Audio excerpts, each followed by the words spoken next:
On s'est déjà demandé comment une simple bouchée de nourriture arrive à alimenter la moindre de nos pensées, le moindre de nos mouvements. Eh bien aujourd'hui, on va suivre le voyage assez incroyable d'une seule molécule de sucre pour voir justement comment notre corps la transforme en carburant.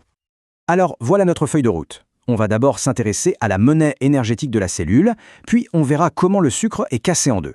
Ensuite, on explorera la voie royale, celle qui utilise l'oxygène, avant de jeter un œil à son alternative. Et pour finir, bien sûr, on fera les comptes. Bon, pour commencer, il faut savoir que chaque cellule vivante fait face à un défi de tous les instants. Comment, tout simplement, trouver l'énergie pour fonctionner? Eh bien, tout le secret, c'est de réussir à convertir l'énergie chimique, celle qui est stockée dans le glucose de nos aliments, en une forme que nos cellules peuvent utiliser directement. Et cette forme d'énergie, c'est une molécule qui s'appelle l'ATP. Alors attention, il ne faut pas l'imaginer comme un compte en banque, mais plutôt comme du cash. C'est l'argent liquide que la cellule dépense au quotidien pour absolument tout faire. Donc tout l'enjeu, on l'aura compris, c'est de produire un maximum d'ATP à partir d'une seule petite molécule de glucose.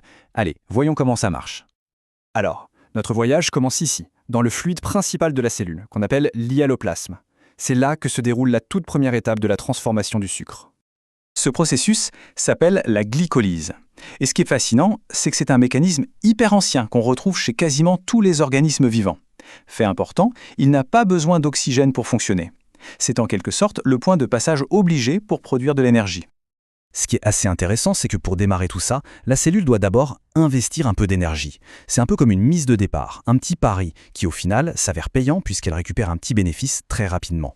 Donc ce qu'il faut vraiment retenir à ce stade, c'est qu'à la fin de la glycolyse, on se retrouve avec 2 molécules de pyruvate et surtout un gain net de 2 ATP. Et là, après la glycolyse, nos 2 molécules de pyruvate se retrouvent à un carrefour, un point de décision vraiment critique. Et le choix de la route à prendre ne dépend que d'une seule chose. Est-ce qu'il y a de l'oxygène ou pas? Allez, commençons par explorer ce qu'on pourrait appeler la voie royale, c'est-à-dire le chemin pris quand l'oxygène est bien présent. C'est là qu'on entre dans la chaîne de production à haut rendement, la plus performante de toute la cellule. Nos molécules de pyruvate entrent maintenant dans une sorte d'usine électrique miniature ultra spécialisée, la mitochondrie. Et comme on peut le voir, sa structure interne est hyper complexe, et elle est parfaitement conçue pour une seule chose, extraire le maximum d'énergie possible. À l'intérieur, c'est une véritable chaîne de montage. D'abord, le pyruvate est transformé. Ensuite, il entre dans une sorte de rond-point métabolique, le fameux cycle de Krebs, et c'est après ça que la magie opère vraiment avec l'étape la plus rentable de toutes, la phosphorylation oxydative. C'est là que l'oxygène entre en jeu et son rôle est à la fois final et absolument indispensable. D'accord, mais que se passe-t-il s'il n'y a pas d'oxygène? La cellule ne peut pas juste tout arrêter, ce n'est pas une option. Il lui faut absolument un plan B. Et ce plan B, ce plan de secours, c'est la fermentation. C'est un processus beaucoup plus rapide. On peut le voir comme une solution d'urgence. Mais évidemment, cette rapidité a un coût. Son efficacité énergétique est vraiment plus faible. En fait, son but principal, ce n'est même pas de créer de l'ATP directement. Non, son véritable objectif, c'est de recycler les transporteurs d'énergie qui ont été utilisés lors de la première étape, la glycolyse. C'est une astuce qui permet à cette première étape de continuer à tourner en boucle et donc de continuer à produire ce petit bénéfice de 2 ATP encore et encore. Et c'est là qu'on touche à la différence fondamentale entre les deux. La respiration, elle, dégrade le glucose jusqu'à la dernière miette. La fermentation, par contre, elle s'arrête en chemin. Elle laisse derrière elle des déchets, comme l'alcool ou l'acide lactique, qui sont encore pleins d'énergie potentielle.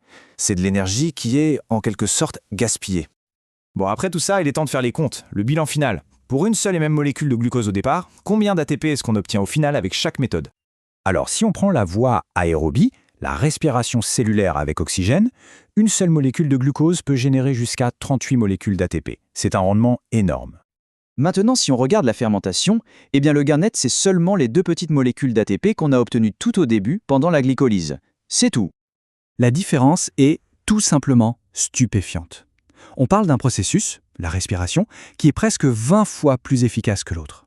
Pour mettre ça en perspective, la respiration arrive à capter environ 40% de toute l'énergie contenue dans le glucose. La fermentation, elle, peine à atteindre les 2%. Donc pour résumer, on a vraiment 2 stratégies, presque 2 philosophies différentes. D'un côté, la respiration. C'est la méthode complète à très haut rendement, mais qui a besoin d'une usine spécialisée pour fonctionner. Et de l'autre, la fermentation. C'est la solution de secours rapide mais incomplète et avec un rendement très faible.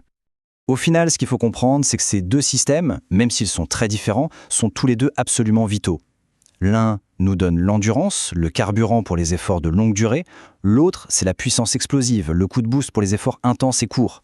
Et ensemble, ils orchestrent l'énergie qui anime tous les mondes du vivant, de la brûlure dans nos propres muscles jusqu'à la levure qui fait gonfler le pain.